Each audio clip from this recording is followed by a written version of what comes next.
உயிர் வாழ எதை உண்போம், உடல் மூட எதை உடுப்போம்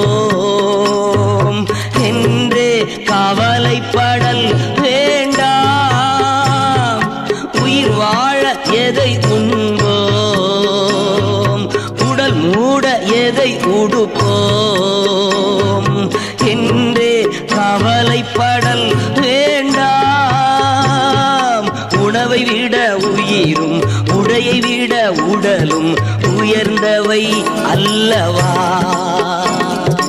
உணவை விட உயிரும் உடையை விட உடலும் உயர்ந்தவை அல்லவா. வானத்து பறவையை பாருங்கள், அவை விதைப்பதும் இல்லை, அறுப்பதும் இல்லை, சேர்த்து வைப்பதும் இல்லை.